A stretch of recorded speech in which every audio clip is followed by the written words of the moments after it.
Топ тема, добро вечер. Навремени и реални или задоцнети и недоволни. Власта и опозицијата со различни оценки за антикризните мерки. Која мерка е вистинското мерило? Како да се заштитат граѓаните од ценовните шокови? Во топ тема вечерва дебата со Тони Јарески, пратеник на ВМРО ДПМН. Добро вечер и добре дојдовте. Добро вечер, благодарам на поканата. И Јована Тренчевска, пратеничка на СДСМ. Добро вечер и добре дојдовте. За почеток, последните одлуки на Регулаторната комисија за енергетика. Дизелот повторно поскапува, овој пат за 3,5 денари. Цената на бензините останува иста. Регулаторна ги објави новите одлуки за горивата со денешната корекција за 2 недели. Поскапувањето кај дизелот е над 30%. Неговата цена се искачи до 95,5 денари. Во меѓувреме, регулаторна го промени и правилникот. Наместо да чека понеделник, одлука за нови цени ќе може да носи и по потреба. Ако, на пример, владата донесе некаква измена која би влегла во пресметката за горивата, регулаторите ќе можат веднаш да прават корекција. По 2 големи покачувања пак владата се охрабри на седница одлучи да го намали ДДВ-то од 18 на 10% за горивата. Ваквата мерка за познавачите ќе врати пари кај граѓаните, но ќе влијае на буџетот. Затоа сметаа дека претходно требало да се делува со мерка која нема толку да ја размрда државната каса, со образложение дека состојбата на Блискиот исток е неизвестна и треба да се остави простор за да има и нови интервенции. Она што можеше претходно да се направи, можеше да се најават мерките, односно или благо да се реагира со некоја друга мерка, потаргетирана, по-конкретна пред се за оние кои беа најмногу погодени во бизнисите, во логистиката и во транспортот, пред да се помине може и по силно фискална мерка. Во секој случај треба да се најават, која е важната работа, да се најават сетот на мерки со кои ќе се делува доколку ситуацијата почне да се влошува, да се зголемува. Целта е да не оставиме спекулативно да се претпоставува каква ќе биде мерката од ден за ден, од недела за недела.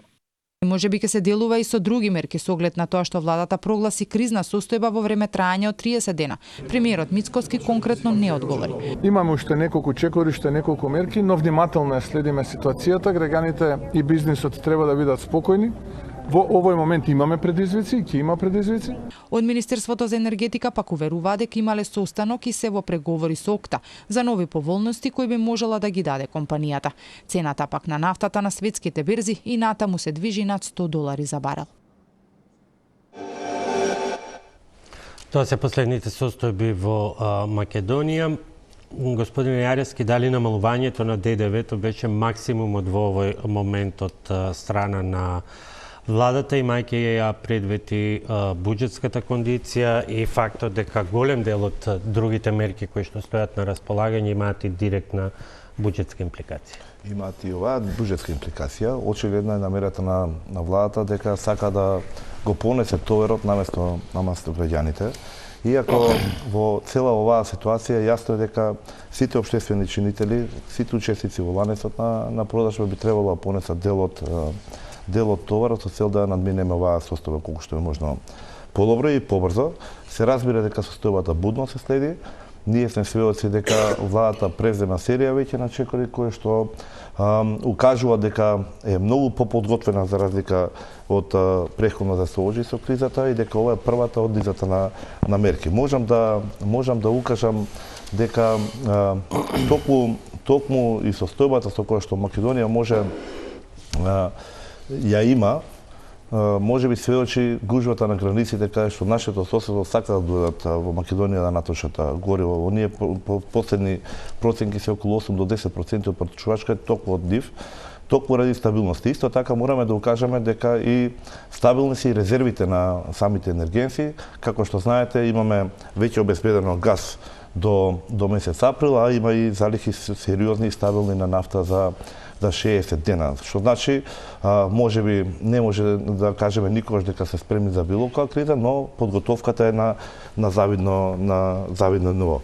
Она што се укажа дека намалувањето од 18 на 10% е првиот чекор, доколку има понатаму потреба ќе се движи и да се намали до 5%, а паралелно со тоа Министерството за енергетика покрај серијата на чекори што ги направи во изминатиот период, исто така премина и како што слушнавме во самиот прилог кон разговори со дистрибутерите на нафта со цел да имаме дополнителен попуст на маржата на од 2 до 3 денари. Практично барем во овој најсериозен бран да имаме состојба кога цените на горивата нема да бидат поскапени. Сега состојбата би можеле да оцениме дека е стабилна и сигурна.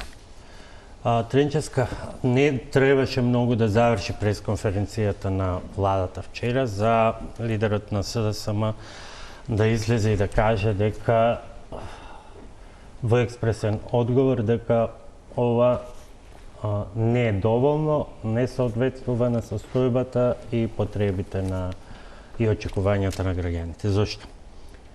Не само вчера и денови наназад лидерот на Социјалдемократскиот сојуз и останатите представници кои што излегуваат низ медиумите зборуваат дека владата доцни со мерките.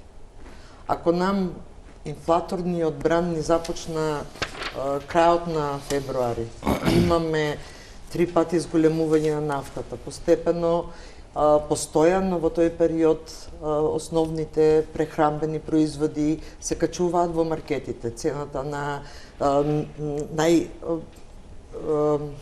примерот со цената со зејтинот, цената со овошјето, цената со месото, со јајцата, покажува дека оваа мерка која што вчера владата ја донесе всушност е затоцната мерка и е недоволна мерка. Треба сет на мерки кои што би се донеле за да може да се заштити животниот стандард на граѓаните. Владата вчера зборуваше за намалување на цените на горивата, меѓутоа денес после одлуката на регулаторна комисија и она намалување на ДДВ од 18 на 10 немаме намалување на цените на горивата, напротив, кај дизелот имаме зголемување за 3,5 денари плюс од она што тоа беше. Беше предвидено во вчерашните проценки на премиерот. Целата мерка беше најавена како мерка со која што нема да се намали цената која што ја плаќаме до денеска, односно не е намалување, туку дека нема да има од денеска зголемување. Тоа е практичниот ефект од таа мерка.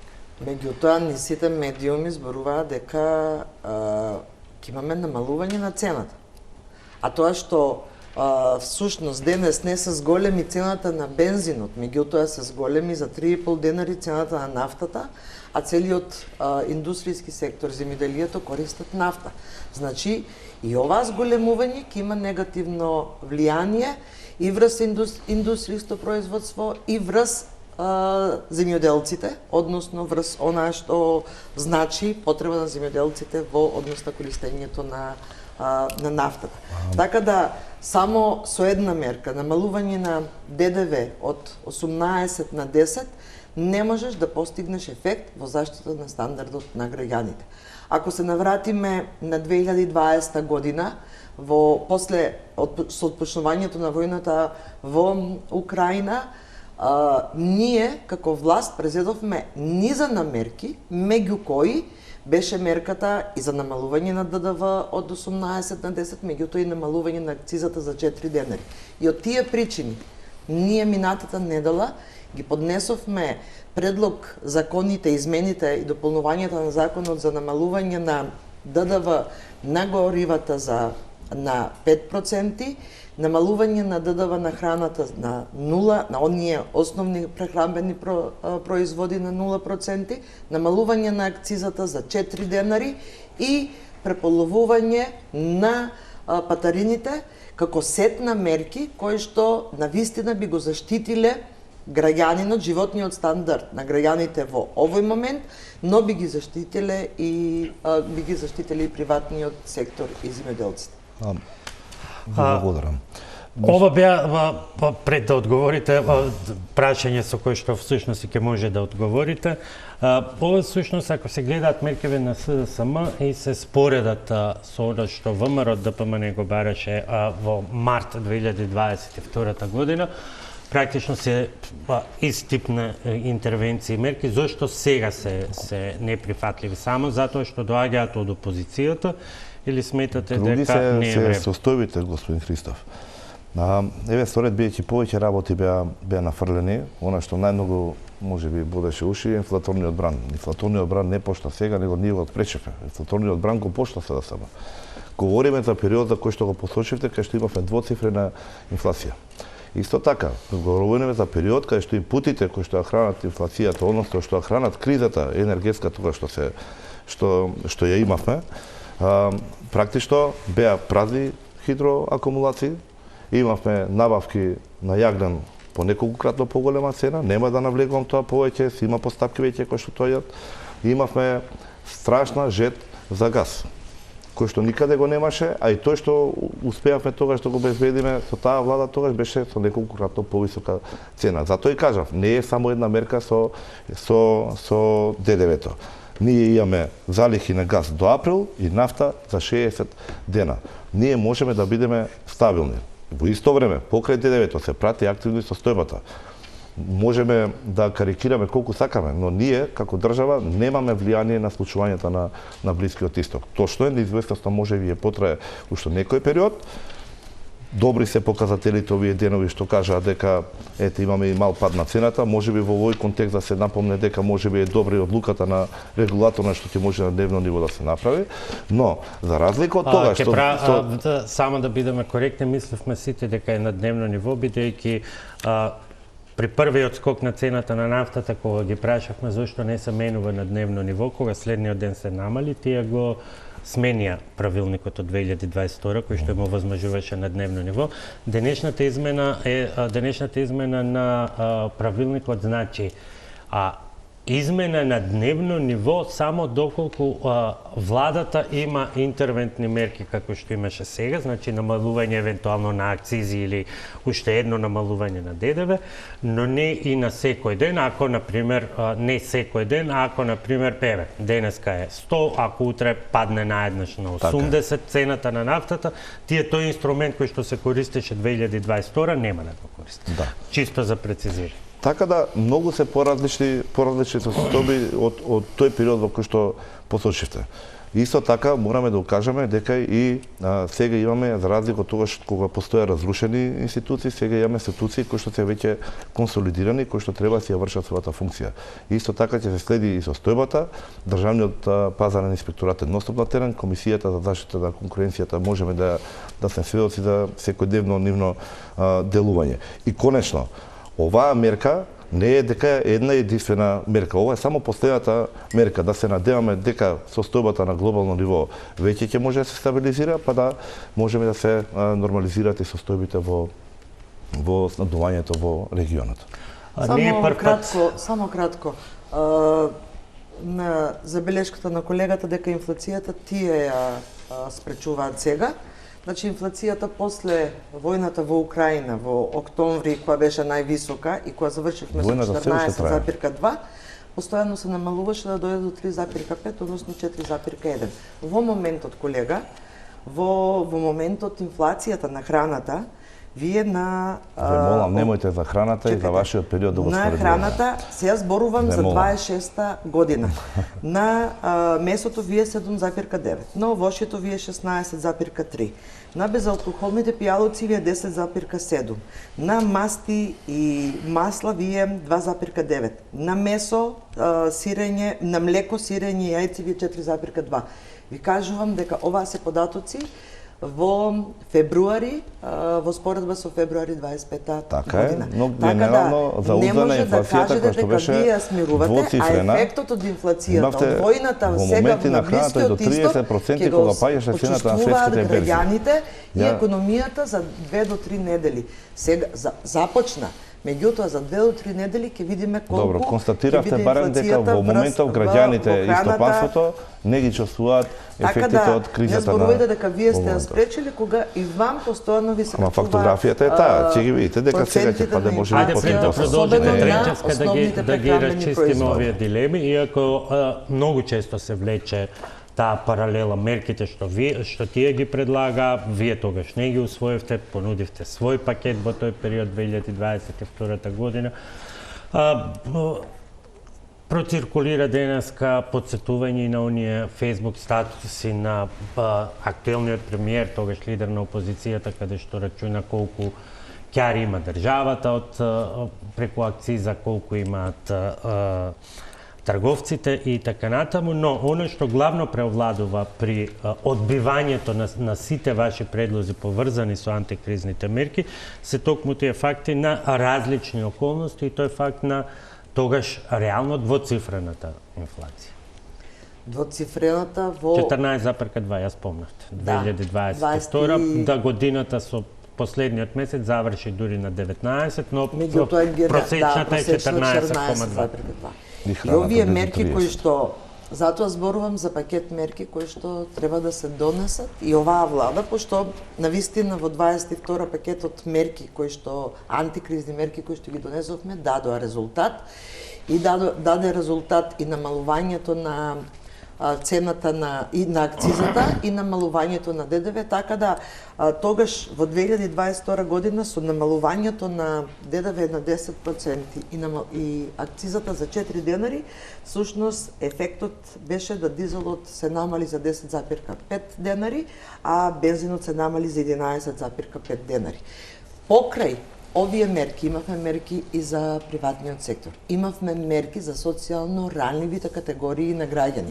Ние сега најмногу се погодени од поскапувањето на зголемувањето на цените на горивата, најранливата категорија на граѓани. Не гледаме никакви мерки, ниту пак најава на сет мерки со кои што би се заштитил животниот стандард на работниците кои што се на минимална плата, на пензионерите кои што се најниски пензии, на социјално ранливите категории на граѓани, на лицата со попреченост.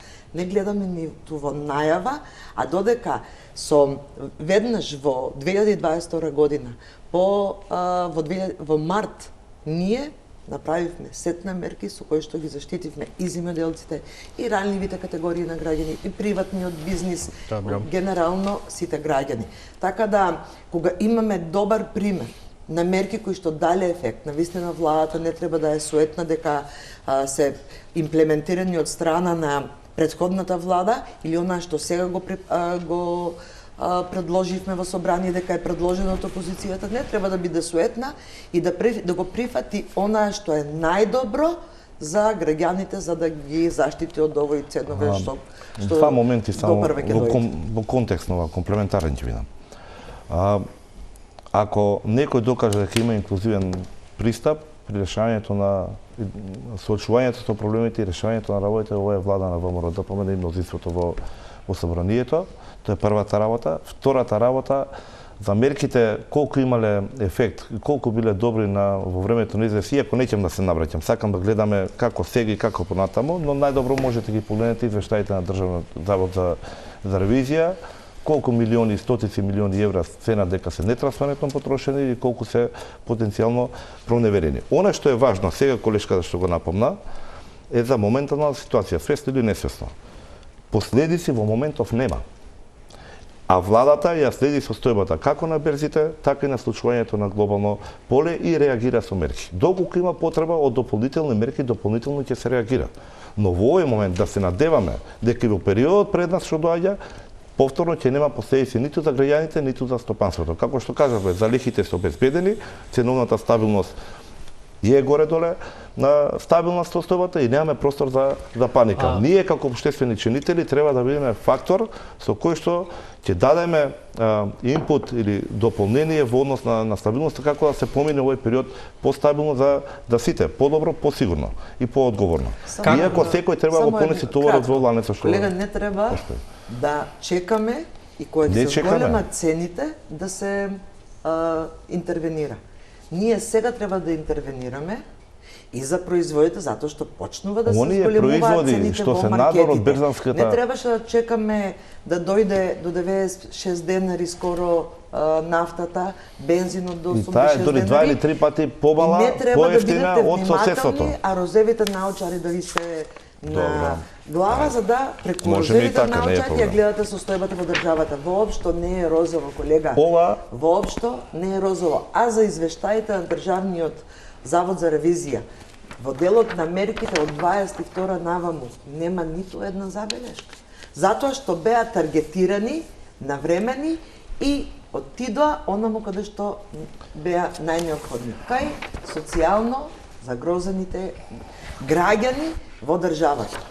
Ова е сликата од граничниот премин Прешево во периодот за кој што вие го велите. Ова се колони на наши граѓани кои што тегаш масовно има класичен екзодус до Србија за да обезбедат вакцина. Што се случуваше со вакцините и што се правеше за вакцините нема сега да збориме. Сега имате обратна ситуација. Имате колони на возила, имате сега нистиот премин во обратна страна, колони на... Еве, дозволете да докажам. Овој пат колоната, бидејќи овој пат колоната е на обратна страна.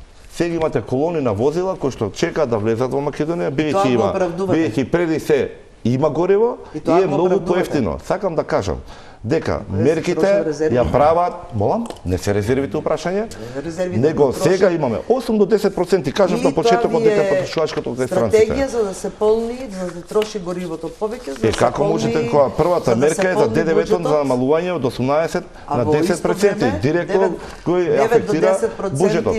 Владата се грижи за јавниот и граѓанскиот интерес. Поентата е дека ситуацијата ни е стабилна, за граѓаните, не треба така да се токму тоа и го прави. Граѓаните кои што живеат во друга држава. Напротив, тие доаѓаат бидејќи условите на нашите граѓани се подобри. Бидејќи вие можете да наточите гориво кое што е поевтино неколкукратно од други периоди, не е само кај нас. Поентата беше дека мерките даваат резултати, самите констатиравте дека последици, фала му на Бога, во моментов нема. Да се надеваме дека владата ќе остане со сите своји алатки што ги има на располагање, дека институциите ќе бидат во полна подготвеност како што се и сега. Ќе си работат работата, ефикасноста ќе ја задржат и дека таква ќе остане состојбата и понатаму. И дека ќе имаме моменти дека кризата на Блискиот Исток ќе биде надмината за скор период и ќе можеме да се вратиме повторно пат. Само кратко, ме молам би само дефокусот. Не е дефокусот. Вакцините, со другите неболози кои што излегуваат од ВМРО-ДПМН. Навистина се непотребни. Не, паралелата е, вие треба како влада да се фокусирате на единствена криза кај што се бараше нешто повеќе од горивото, сега можеби тогаш беа вакцините. Како се справуваше една влада со кризата, а како со другите? А вие тоа не го правите. И сега, наместо да зборуваме за состојба во 2026 година март, вие ми зборувате за не збориме за сега. Сега се колоните бидејќи вие имате подобри услови. Бегате од реалните проблеми во државата. Тоа ми беше поентата. Го слушнавме и дел од експертите во прилогот на почетокот, таа и деновиве ги имаше многу изјави.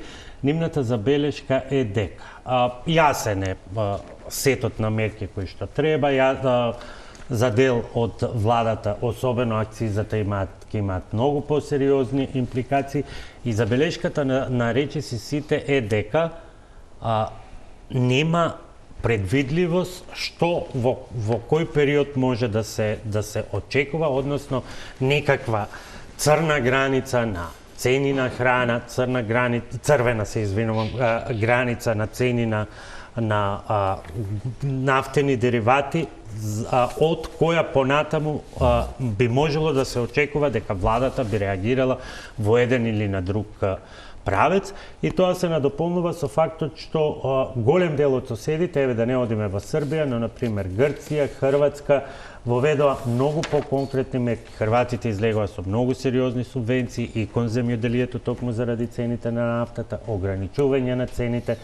Грција е веќе специфичен пример каде што има замрзнување и на цените на горивата и на цените на храната во маркетите.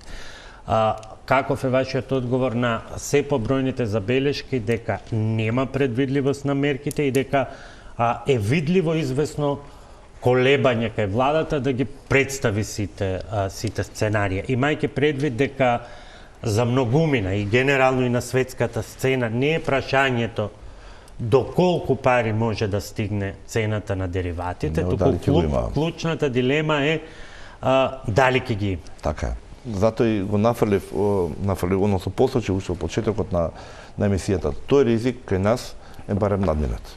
Доколку ги пратиме сите изјави што се на светските лидери, прогнозата за која што се смета дека овој конфликт ќе заврши, иако ја верувам дека стабилизацијата на пазарот на енергенси ќе трае уште некој период потоа, горе-доле е офатен во делот на она што владата веќе обезбеди. И гасот до април и нафтата за 60 дена. Тој дел е, значи, јасно дефиниран, можеме да бидеме спокојни. Вториот дел е напорите на владата преку разговори со дистрибутерите на енергенци, каде што тие би се кажале... Тука само малку. Се покажа дека односно има различни коментари колку оние 2 денари од окта се реално ефектуирани, но и се покажа дека денеска имало преговори, но го немаше оној немаше онаа чудна пресконференција на која што министерката за енергетика излезе во функција на портпарол на окта.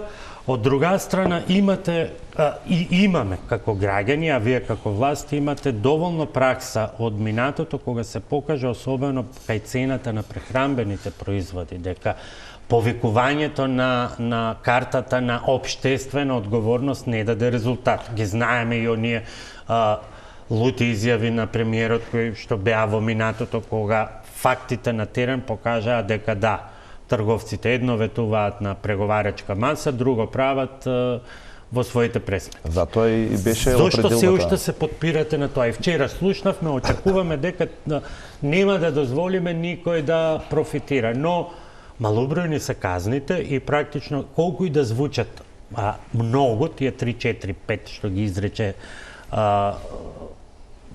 Комисијата за заштита на конкуренцијата, тие се нула за профитот на трговците. Пазарен инспекторат, чија ефикасност мораме да имаме во превти тие институции да бидат спремни да делуваат паралелно со истото. Прашањето ми е за да можете да дебатирате. Може ли во вакво време да се игра на општествената одговорност на трговците кога имаме лошо искуство од тоа? Мораме да се обидеме со разговор во еден инклузивен процес, секој учесник во ланецот да понесе дел од одговорноста. На крајот на кришта, дел од мерките што би следеле, кај што би требало да се излезе во пресвет на стопанството, како помош, сега ова е убав начин да може да се возврати нисото. Треба да веруваме како во нашите сограѓани, така и во на деловното обкружување.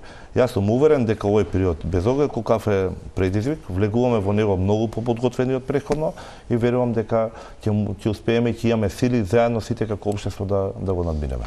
Уште едно пак ќе дебатирате. Знаете зашто ве прашувам, бидејќи ние и во оваа дебата се поврзуваме главно на енергенсите, меѓутоа многу е подолг списокот на суровини кои што би можеле да недостасуваат. Тука е вештачкото ѓубриво, тука се и многу други елементи. Да не зборуваме, денеска имаше апел од директорот на Фондот за здравство до сите здравствени установи да се ги проверат количините на хелиум, оти е можно повеќе да нема магнетна резонанца. Затоа беше и прашањето и овој втор блок условно колку се сваќа сериозноста на проблемот и она што го велат експертите, непредвидливост, пресериозно е, мора да и јавноста и стопанството да ги знаат сите можни сценарии. Очигледно не се сваќа сериозно целата ситуација во која што се наоѓа државата поради војната во Блискиот Исток.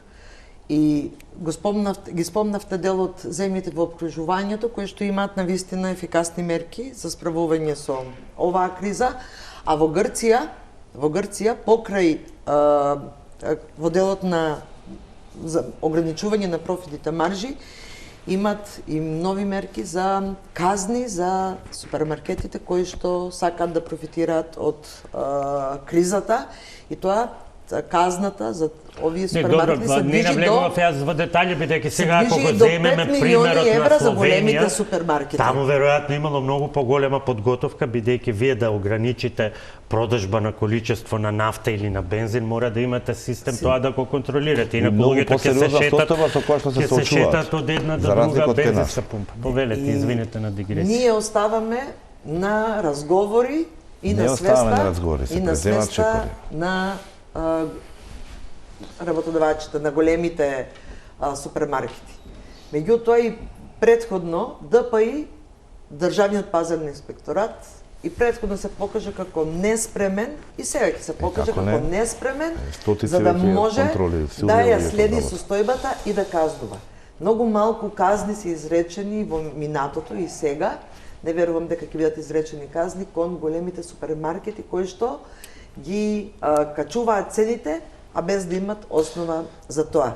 ако ДПС ја гледа својата работа, а не ја гледа очигледно, немаат ниту капацитет за да ја гледат, пошто во минатото зборувавте за казни беа изречени, меѓутоа мора да се признае дека законот за нефер трговски практики многу малку заживеа и тоа го кажуваат и самите стопанственици кои се клиенти на трговци. Главната основа на овој закон беше за да се стави ред. Точно. И многу малку казни имаме. Ама вие сте фокусирани на казните. Јас ви велам 50-кратно се бројот на инспекцијски надзори направени. Каде што се дава веќе резултат. Очигледно не тој разговараме, веќе се постапува. Можете ги гледате, имаат пресконференции секој ден. Ако вие барате само казни врз стопанството и граѓаните, тогаш имате лош соговорник. Очигледно не треба да има контроли, треба да има систем, кај што системот ќе ги воспостави тековите внатре во општеството. Без оглед дали се тоа економски или политички, како не ги направите. Стотици лиценци одземени. 50-кратно поголем број на со истите капацитети како што го рековте. Ние знаеме какви институции наследивме. Истите тие сега со нови раководители успеваат. Имавте време 2 години. 50-кратно поголем број на надзорни посети. Не, барем инспекторатите да ги зголемите, вработувањата во делот на инспекцијските служби, да ги зголемите и да има повеќе инспектори. Ќе го дискутираме и тоа ако сакате, но фактот е дека сега со постоечките капацитети наследени, сега имате неколку крато зголемена ефикасност и работа. Само на хартија, ништо друго. Не треба ли колку е потребно да се ако не се излегува итно и сега, и ако некои велат дека е веќе доцна, барем да се предочат што може на пример да очекуваат земјоделците, бидејќи земјоделството и транспортниот сектор, например, се доста специфични кога е во прашање цената на нафта. За транспортерите, например, а тоа е инпут кој што може да влие на крајните производи, за голем дел од транспортерите ќе ви кажат дека ова намалување на ДДВ за нив не значи ништо. Зошто? Затоа што тие како транспортни компанија и некои други ги има на таа листа, си го враќаат ДДВ-то насад. Значи, вистинската помош за нив би била во едно друго намалување на цената. Кај земјоделците исто така постои огромен ризик, бидејќи во овој сектор особено може да дојде и до недостаток на многу суровини, вклучително и она што е најбитно ѓубривата. Бидејќи знаете, тоа е една специфична област каде што се даваат многу субвенции, но системот е таков како што е, многумина се обидуваат да го сменат, сите на крајот завршуваат пред владата. Во овој сектор, барем во моментот наблюдуваме, следиме, се чини дека не значи ништо. И се реагира, и имаме стабилна состојба. Имаме количини кои што можеме да бидеме спокојни, имаме мерки кои што не предизвикуваат се уште, односно констатирав дека последици нема, и имаме состојба кај што владата и сите општествени чинители се во континуирана комуникација, разговори, предлози како доколку има потреба од нови мерки. Кажавме, дополнително ќе од 10, ако треба ќе се помине и на 5%, но најважно се да се надеваме дека кризата на Блискиот Исток ќе биде надмината. Бидејќи доколку таа потрае, целиот свет е афектиран. Проблемот со ѓубривото е глобален. Се разбира дека и нас ќе не засега. Се разбира дека ние немаме капацитети за ѓубривото. Не, затоа ги споменав тие примери, бидејќи сите фокусирани на нафтата, например, никој не му текна на никој не му текна за проблем со хелиум. Да видам искрено, ја не проверив пред емисијата какви се состојбите во однос на ѓубривата, иако точно со хелиумот и ѓубривата се двата момента што се истакнати кај сите дека би можело да се рефлектира дополнително, но во секој случај и доколку излезе проблем, сведоци сме дека крајно одговорен пристап има на владата и дека соодветно се реагира да се премедираат последици. Јас се надевам дека во периодот кој што доаѓа и во делот со земјоделците и веќе и сега има разговори, и во делот со транспортерите каде што континуирано се на комуникација во согласно со нивните барања, со што се соочуваат, се бараат начини како да им се излезе во пресред, верувам дека ќе има мерки на тоа поле. Сега за сега добро е што можеме да бидеме сигурни, стабилни и спокојни, да следиме состојбата и да видиме како сите ние можеме да допринесеме, како од оваа криза, која што ги зафаќа сите, можеме да излеземе во најдобро светло. Дефинитивно секој граѓанин посакува ова војна на Блискиот Исток да заврши што поскоро. Меѓутоа трае. Трае скоро повеќе од 3 недели, трае месец, скоро месец дена. И ќе видиме уште колку ќе трае. Затоа реков, мерките за да го заштитиме во овој момент и да заврши сега војната, ќе има ефект, повторно ќе има ефект следните 2-3 недели и на цените и нема да се заврши целата состојба, да се врати на старата состојба. Така да, затоа велам колега, владата не треба да размислува и не треба да следи да кажува да бидеме спокојни, туку треба да превзема мерки кои што ќе бидат таргетирани за земјоделците, за транспортните Јас не сакам преска во збор да ви улетувам. И за тие цени што ви укажате, сите се производи директно зависни од берзанските цени. Оние производи кои што не се зависи од берзанските цени, од глобалните случувања, тука се горе-доле коректни. Да се слушаме, да, се извинувам. Да. Ајде повелете, јас нема да се мешам. Докажете се, одиме на реклами. Одиме на реклами. Добро, штом така сакате реклами, па се враќаме.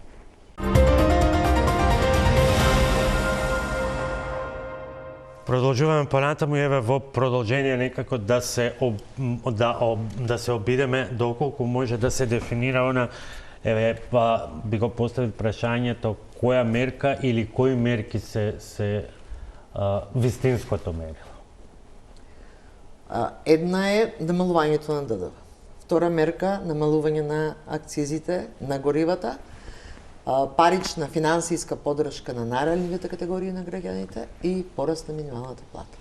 Со минимална плата во услови во кои што сме сега и со тој раст на горивата, на бензин, на нафта, на дел од прехранбените производи, навистина е недостоинствено едно семејство и невозможно едно семејство да го помине месецот, така да сметам дека една од мерките кои што ќе помогне кај работниците да се заштити животниот стандард е токму зголемувањето на минималната плата. Не е тоа неочекувано во овие услови кога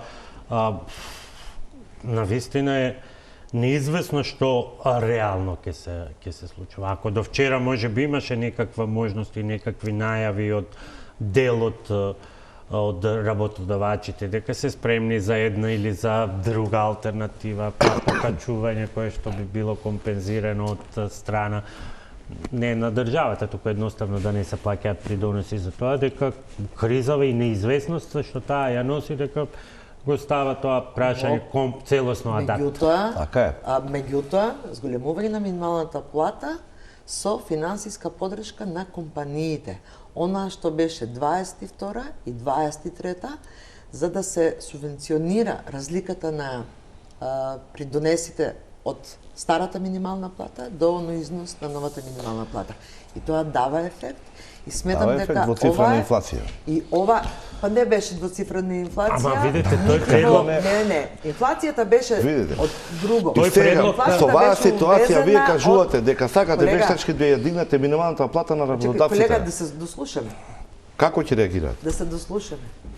Добро. Навистина, нити јас можам да ја пренесам пораката до гледачите, ниту вие ако се упаѓаме на збор. Подпрашање, тој концепт од оваа власт не беше прифатен ниту во условно да кажеме во едни понормални околности, па камули сега во време на криза кога не се знае следниот ден што ќе донесе. Не беше прифатен концептот за зголемување на минималната плата на 600 евро.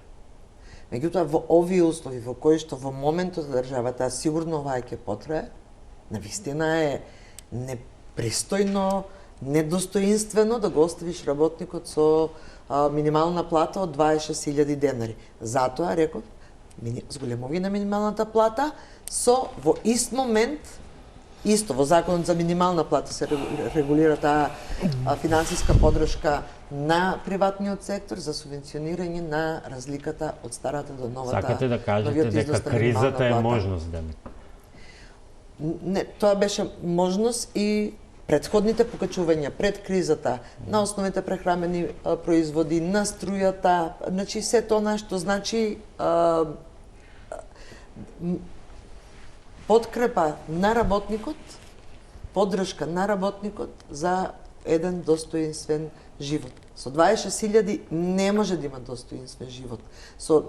Во услови кога минималната синдикална кошничка постојано секој месец се зголемува и кога тие 1600 денари кои што се зголемување веќе се изедени затоа што од почетокот на годината до март 2026 година над 2500 е зголемена минималната синдикална кошничка. И ако овие факти не се доволни на власта за да зголеми минимална плата дополнително и да даде финансиска подршка на приватниот сектор, јас навистина не знам што е факт за да може да го заштити животниот стандард на граѓаните.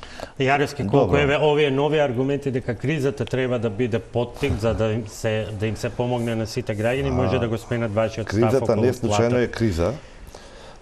Тоа е првата работа и второто, ја мислам немате потреба да биде толку контрадикторни во самата емисија. Зошто го велам ова?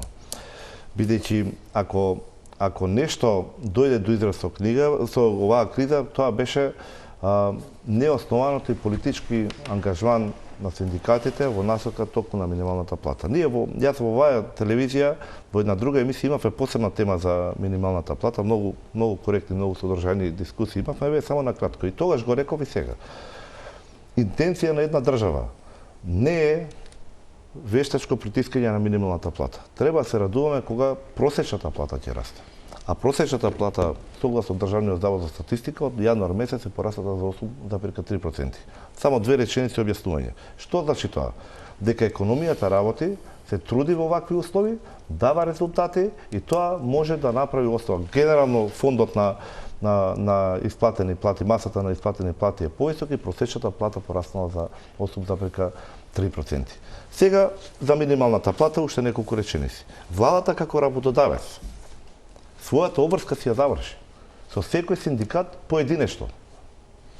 И тоа е како проблем веќе ставено ад акта. Тоа е каде што е владата одговорна.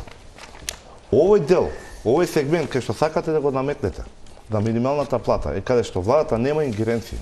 Вие барате во време на криза, кога едно предпријатие, една фирма, особено малите и средните, не знаат со што ќе се соочат, со неизвестноста, со можем недостаток од суровини или од материјали или енергенција. Во окружување во кое што и во регионот и на светот е навистина неизвестно. Во овој момент вие сакате да му наметнете дополнителни приходи кои што не кореспондираат со продуктивноста. Затоа ќе ви укажам, уште еднашка. Најдобрата минимална плата е онаа што ќе се исплаќа редовно. Што мислите вие во таква ситуација еден собственик на фирма како ќе реагира? Мисли дека ќе отиде на варијанта да зголеми платата или да отпушти 20 работници? И мислам дека треба да бидеме реални и затоа повторно ќе укажам, тоа ми е како лајт мотив на самата емисија. Се наоѓаме пред предизвик во кој што можеме да констатираме дека во моментов владата добро се справува, општеството не функционира, немаме последици. Треба сите да понесеме дел од одговорноста и сите да видиме како можеме да допринесеме од овој предизвик да излеземе сите како победници. Можеби како победници не, но да видиме веќе повторно на основа, да видиме повторно на патеките за развој на државата. Убаво ќе беше колега така да зборувате и да мислите за сите предизвици во 2022 година, меѓутоа тогаш не мислевте така и тогаш поднесувавте едни мерки да кои што еве и сега да ви ги поднесеме, повторно нема да ги прифатите. Меѓутоа за политичкиот ангажман на синдикатот. Навистина е веќе дегутантно да зборувате вие од ДПМН дека ССМ, односно Сојузот на синдикатите на Македонија е исто што и СДСМ. Дека политиката на СДСМ е инволвирана во работата на Сојузот на синдикатите. Напротив, колега, ние сме на страна од секаквите случувања во Сојузот на синдикатите на Македонија. Меѓутоа, нивната обврска спрема членството, спрема работникот е да бараат повисока плата. И она што 100 пати ќе ви го повторам, дека во покачувањето на платите во 22-та минималната плата, 22-та, 23-та, инфлацијата не беше поради зголемувањето на минималната плата. Од 22-та ние зголемивме нагло на 18, од 15.000 на 18.000. И не предизвика инфлацијата, токму ниту пак Тоа го слушавме и од сегашниот вие темените на економската логика ги рушите со ова сега. Со партијац дека покачувањето на минималната плата ќе зголеми инфлацијата. Не, напротив, ја зголеми продуктивноста. Изгувањето на пари во опет носи инфлација, тоа е по дефиниција, не знам како да ја објаснам. Како може економијата да расте кога во јануари во споредба со 26-та, во споредба со јануари 25-та година имаме пат на индустријско производство 9,4. Вие ми зборувате, значи, овие раст назад. 200 милиони кои што ги потрошивте за унгарскиот кредит на приватниот сектор, не знаеме каде, не дали ефект, колега, што ми има пат, тоа се... Вие пратите ли дека имате 3 квартали просечен раст од 3%? Согласно, овие бројки се согласно Заводот за Државниот завод за статистика. Имате пат на вработените во индустријски сектор од 3,6. Имате пат на странските инвестиции од 6,1%, колега. Во 2025 година се намалени за 729 милиони евра во споредба со 2024 година. И вие ми велите дека економијата расте. Секој квартал раст просечен од 3%. Тоа можете вие вакави. И тоа ви е фактографија која што можете се видите секојаш. Не можам да ве разберам. И тие можеби ќе ви веруваат, ама не верувам дека и тие ќе ви веруваат. Ставете уште по емисијата, нека не ви даваат погрешни податоци. Граѓаните од власта очекува да се грижи за животниот стандард. Официјалните податоци се ова од да излезе со мерки со кои што ќе го заштити животниот стандард на граѓаните и граѓаните, работниците очекуваат повисока минимална плата. Тоа го очекуваат, а не зборувајте вие дека економијата расте кога сите податоци од државниот завод, официјални податоци зборуваат за пат на индустријско производство, пат на А растот? Ајде сега бидете коректни, наредете и колку области имате раст.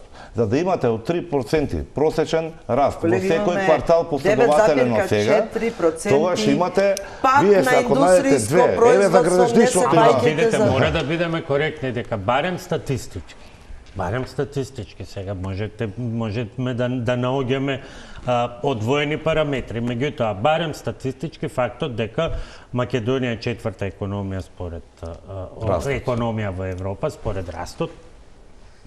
Статистички тоа е тоа.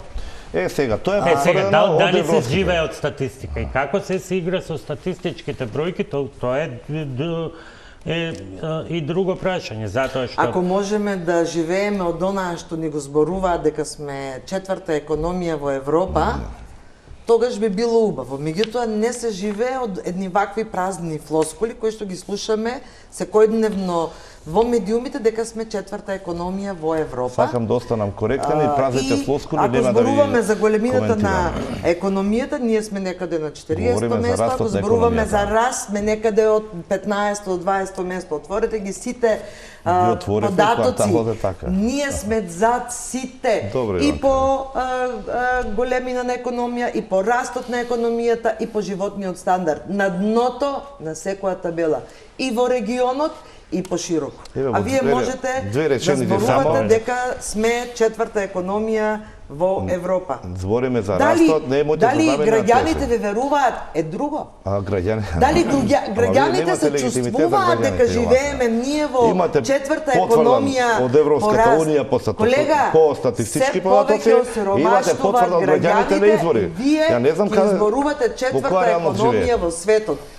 Очигледно не живеете на иста планета со останатите граѓани на државата. Не живееме со вашата реалност. Со граѓаните. Она што треба да го со две реченици, господин Христов, само ме молам.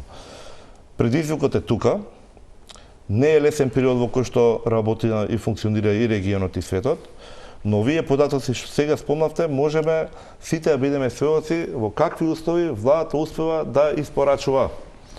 А тоа е со полна посветеност, одговорност и со користење на сите постоечки институции кои што функционираат. Ги спомнавте и унгарскиот кредит, и сите тековни инфраструктурни проблеми, и сите капитални инвестиции. Сите тие, да не ги набројуваме сега, не знам ни колку време веќе имаме, допринесуваат да го имаме тој континуиран квартален раст што веќе е констатиран и од нашите европски партнери трет квартал поред. За разлика од оние 1% што ги имавме 28 квартали на назад преходно. Она што јас го велам, дали можеме да се насочиме сите да понесеме одговорноста и од овој предизвик да излеземе уште посилни. И како општество, и како општествени чинители. Тука пошлуваме од учесниците во ланецот на дистрибуција, транспорт, складирање на енергенсите, па до политичките чинители кои што наместо да сеат паника или да измислуваат податоци или некоја нивна реалност, можеме да бидеме посветени како овие решенија што се носат да имаат уште поголема ефикасност. Во битот, вие знаете, сега доаѓаат великденските празници, знаете и дека без ваква кризна ситуација, тоа е во ајде како да кажеме, во генот, во навиките. Пред празник мора тоа што се купува да биде поскапо и се уште не ми е јасно, значи, што народски кажано, сте се изгореле на немање на таа општествена одговорност и сега повторно се игра на таа општествена одговорност. Што е тоа толку страшно како во една Грција да се каже несигурно е, нема до бесконечност, еве тие решиле на 3 месеци, кај нас може и на 1 месец, замрзнуваме ова, бидејќи имаме лошо искуство. Пак ќе се вратам на забелешката и од експертите. Не го знаеме јасниот план. Замрзнувањата во овој дека даваат полн ефект или можеме да бидеме сигурни од нивниот исход. Добро, тогаш ќе дебатираме за контролите, за ефикасноста, што ни недостасува, меѓутоа и во тие ситуации, тие институции, затоа и кажав неколку пати, се подготвени и верувам дека ќе исполнат очекувањата што се од нив управено, но исто така мораме и ние да веруваме во деловото образување и во стопанството. Да се качат па да имаме мерки. Еве, наместо наше препокување да искористиме оваа емисија да патиме порака до пазарите, до маркетите. Си работи. Нека оди на работа. Луѓето навистина се посветени во ползата, ви кажав. Треба да бидеме задоволни. Мерки да не отидат цените нагоре. Тоа го бараат граѓаните. А во исто време да искористиме за важната на општествената одговорност на маркетите и се покажа дека не делува. Јас ве прашувам и меѓу другото и затоа што и знаете, од статистика не се живе, да ние може да кажеме дека во ред државата оценила дека во моментот нема потреба да го прави тоа што го прават Словенија, Словачка, да ограничуваат продажба на гориво на соседните земји. Бидејќи имаме стабилни залихи, доколку се јавиме ние во таква ситуација, можеме ние со Америка ќе излеземе. Дека имаме и најниска цена, меѓутоа прашање кога што споредуваме, бидејќи точно е дека имаме најниска цена на горивата, меѓутоа на пример со македонска просечна плата, бидејќи ви инсистирате на просечна плата, според цените од минатата недела на горивата, на пример според просечна македонска плата може да се купат само 570 литри бензин или некаде околу 530 литри дизел, но со една просечна плата во Хрватска може 1 тон да се купи. Со просечна плата во Бугарија може да се купи 890. Ајде да не бидат само тие што имаат поголеми. Тука близко кај нас се Грција, со просечна плата во Грција имате 560 литри на гориво или 620 на дизел. Кај нив во овој период цената била обратна. А колку семејствата зимаат, од граѓаните зимаат просечна плата? Ако ги споредиме со минималната плата, ќе видиме дека повторно сме на дното. Има веќе формула, Јована. Добро, колега, дај да се дослушам. 50% инфлација, 50% просечна плата. Споредба колку литри со минималните плати во регионот, затоа јас прашав што ќе употребиме од статистиката. Во Македонија може да се купат 286 литри. Во Србија зборувате од која плата? Од минималната зборува. Од минималната, добро. Во Србија 322. Во Словенија 654, во Црна Гора 400 литри, во Бугарија 428. Тука некаде, меѓутоа пак е повеќе од нас е Албанија со 306 литри и Грција со 458 литри.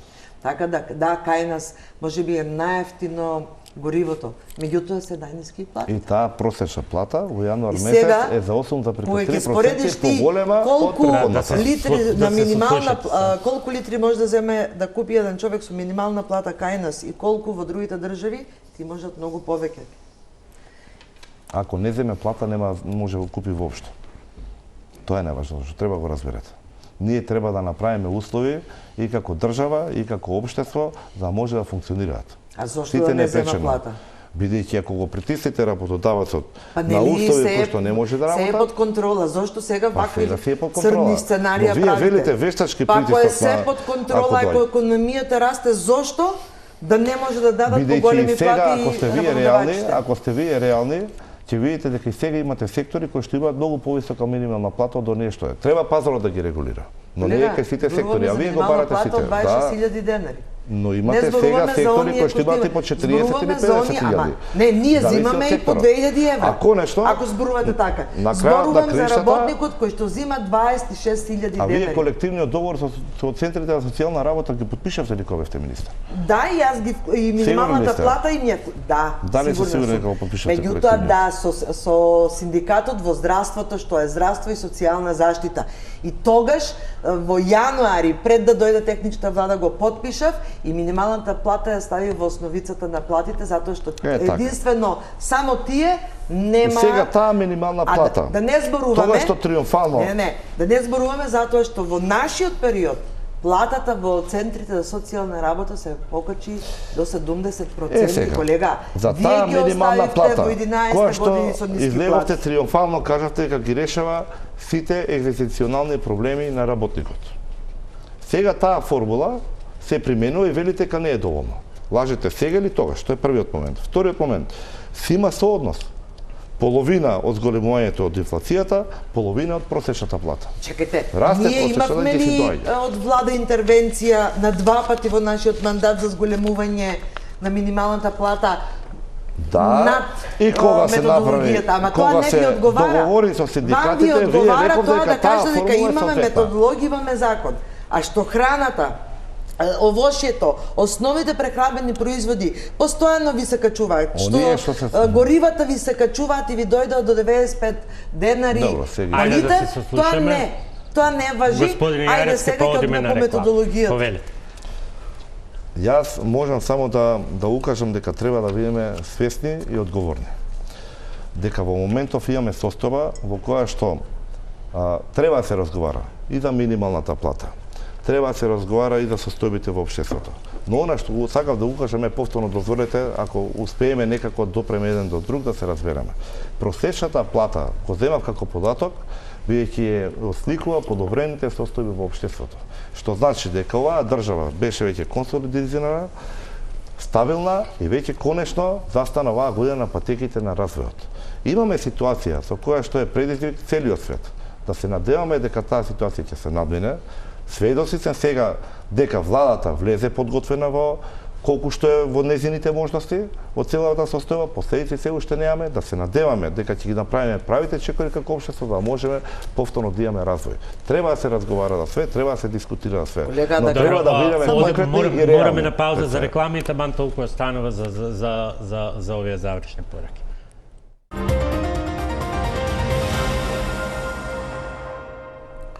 И да, има едно, пошто зборуваше за внимателност, за растот на економијата, меѓутоа денес отворив на страницата на Министерството за финансии и се фрапирав од одредени податоци. Вели во реализацијата на приходите 19,3% до денес, а на расходите 24,4%. Значи имаме дефицит од Кој квартал сам сега? Од 5,1% до денес. Ама чекайте сега. Уствари не сте ни втор, првиот се. Значи буџетот ни е празен. 5,1 имаме во моментот дефицит, а проекцијата за цела 26 година ние 3,5% проектира. Тоа значи дека во буџетот нема да има доволно пари за сервисирање на сите предвидени работи во ставки во буџетот. Буџетот е стабилен, сите проекти ќе течат, реализацијата стои, ефикасноста на институцијата е изразена. А ќе веќе видите сведоци веќе во вториот квартал дека вашите тези се погрешни. Не, овие се 500 милиони евра кои што ги немаше во декември, за кои што ние укажувавме дека буџетот е празен за 500 милиони евра. Повторно создавате паника. Да. Не, да реалноста е. Бројките се на Министерството за финансии, не ги измислувам јас да создавам паника. Кажувам само дека имаме 5,1% дефицит во буџетот. Различни се параметрите кај нас се задолжителни државни резерви за 60 дена, европскиот стандард е малку поголем и не е за плашење, меѓутоа според оно што го споменавме дека прашањето е, бидејќи никој не знае како ќе продолжи сето ова, денеска последната изјава е дека се ќе се смири на ормунскиот теснец и дека Трамп и ајатолахот заедно ќе го чува, тоа е изјава на американскиот претседател, тоа само кажува колку е се непредвидливо и колку навистина мора во многуте сценарија да биде она основата на сите сценарија е не колку ќе биде цената, толку конкретно кои суровини, кој се што е потребно на економијата ќе го има или ќе го нема за тој период. Што попрецизно е првиот пакет условно или првата одлука е поединечна, што сметате дека би било неопходно во следните одлуки или ако евентуално има и пакет антикризни мерки на влада? Спомна во текот на емисијата дека мислам дека ефект ќе има ако дополнително се намали акцизата за 4 денари. Ако имаме пакет на мерки со кои што финансиски ќе се поддржат најранливата категорија на граѓани и семејства со ниски приходи, пензионери со ниски пензии и поддршка за земјоделците, затоа што тие најмногу влијанието на зголемувањето на цената на нафтата директно ќе влијае врз земјоделците. Бензин 22 денари, 95 кај 98, кај дизелот 15,5 денари, кај маслото 15,5 денари. Толку секој граѓанин плаќа за акциз. Колку да се знае ова од денешната одлука на регулаторната комисија. Господин Јарески, да завршиме со вас. Многу поголеми реално се очекувањата и на граѓаните и на голем дел од експертската јавност која што будно ги следи овие турбулентни денови за светската па и за македонската економија. Што друго може да се очекува ако постои, а вие уверувате дека постои план А и план Б и така натаму? Она што се сигурни дека сега не е стабилна состојбата, дека владата ги следи состојбите и дека досегашните мерки даваат резултати.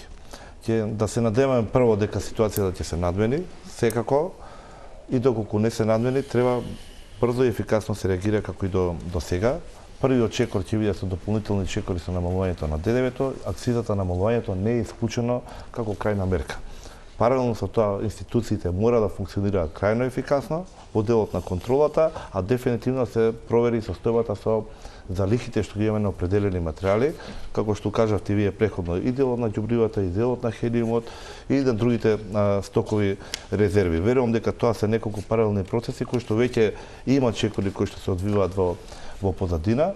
Верувам дека како е за овие мерки, така и за другите владата ќе излезе со конкретни чекори и ќе имаме состојба која што можеме сите да видиме. Ако може само да не се мачи владата, во собрание се доставени предлозите на СДСМ со конкретни мерки и за ДДВ, и за ДДВ на прехранбени производи, и за патарините, и за акцизите, така да не размислувате толку многу, имате предлог закони кои што се во собранијска процедура, прифатете ги. Иначе и сега мерките и програмите за ранливите категории се на сила, немаме да останат и исплаќања си тече се редовно. Меѓутоа ќе го заштитиме и стандардот на граѓаните. Ви благодарам што вечерва бевте мој гост и вам почитувани. Ви благодарам за вниманието. Останете со програмите на ТЕЛ.